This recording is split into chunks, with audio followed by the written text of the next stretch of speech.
O Estado fraturado. Soberania popular sem limites é a fonte da deturpação do sentido do nosso republicanismo. De Ricardo Vélez Rodrigues.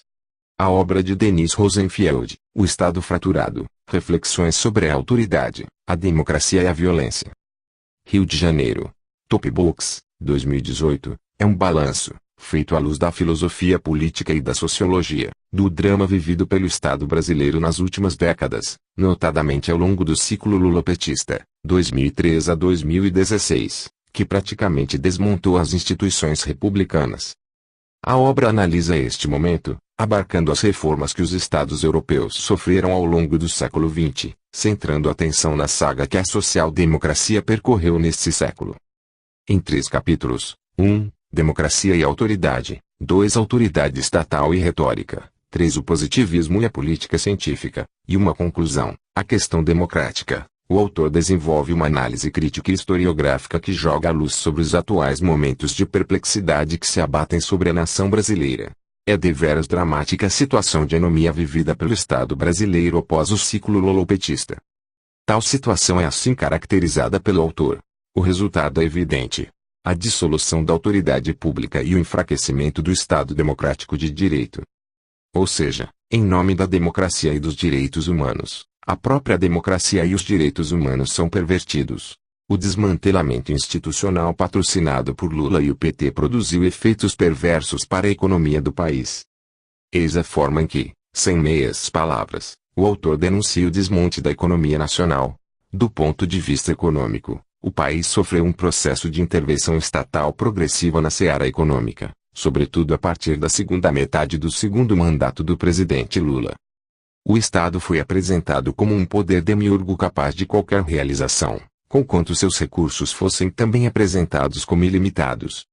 A síntese de todos os males encontra-se, segundo o professor Rosenfield, na morte do espírito público, que constituiu uma entropia fatal para as perspectivas do Brasil como nação. A tarefa de reconstruir as instituições republicanas esfaceladas pela aventura criminosa do PT no poder foi precariamente cumprida pelo transitório governo Temer, em decorrência da presença, no seio do Estado, no atual cenário, de atores políticos comprometidos com a velha ordem de coisas.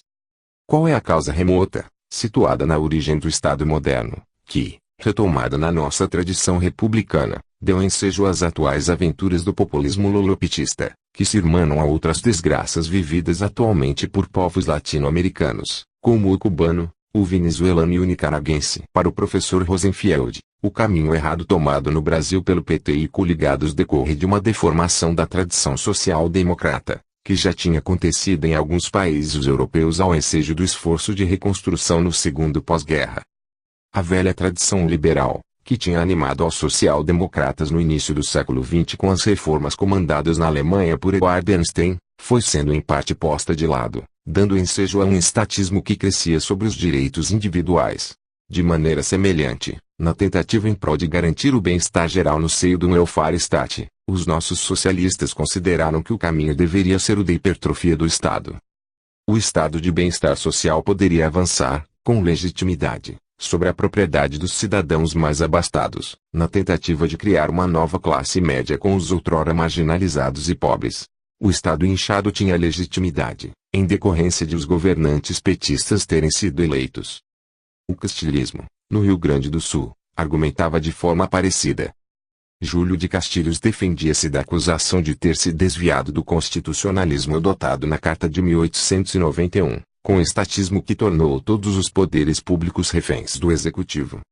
Ora, os reformadores castilhistas eram legítimos pois tinham sido eleitos. Considero, contudo, que o arrazoado do professor Rosenfield não foi completo. Faltou analisar a fonte primeira desta tentativa estatizante surgida no seio do pensamento social-democrata. O precursor dos doutrinários, Benjamin Constant de Rebecque, em Princípios de Politique, Paris, Hachette, 1997, colocou o dedo na ferida quando atribuiu a Rousseau a torta ideia de que a soberania popular não tem limites por ter emergido da vontade geral. Essa é, no meu entender, a causa da deturpação do sentido do republicanismo brasileiro, como deixei exposto na minha obra Castilhismo, uma filosofia da República, apresentação de Antônio Paim, Brasília, Senado Federal, 2010. Quando os positivistas derrubaram a monarquia, fizeram-no a partir da convicção de que o poder estabelecido não tem limites pelo fato de encarnar a vontade geral. A aplicação sistemática desse princípio positivista à política nacional ocorreu por obra de Getúlio Vargas, que materializou a ideia da ausência de limites para a soberania, herdada do castilhismo. O Estado getuliano tornou-se uma entidade mais forte do que a sociedade, pelo fato de ter se ancorado na ciência aplicada mediante os conselhos técnicos aplicados à administração. À luz do Estado tecnocrático se justificariam todas as medidas excepcionais tomadas pelos donos do poder para financiar as operações do lulopetismo, como as pedaladas fiscais.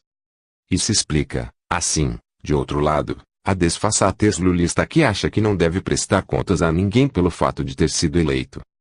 A soberania é limitada e se restringe à gestão do Estado no sentido de preservar os direitos inalienáveis dos cidadãos, que continuam gozando dos seus direitos à vida, à liberdade e às posses. Se você gostou, curta o canal e compartilhe o vídeo. Ajude a difundir o pensamento conservador e o ideal de direita no Brasil. Lembre-se, Brasil acima de tudo, e Deus acima de todos.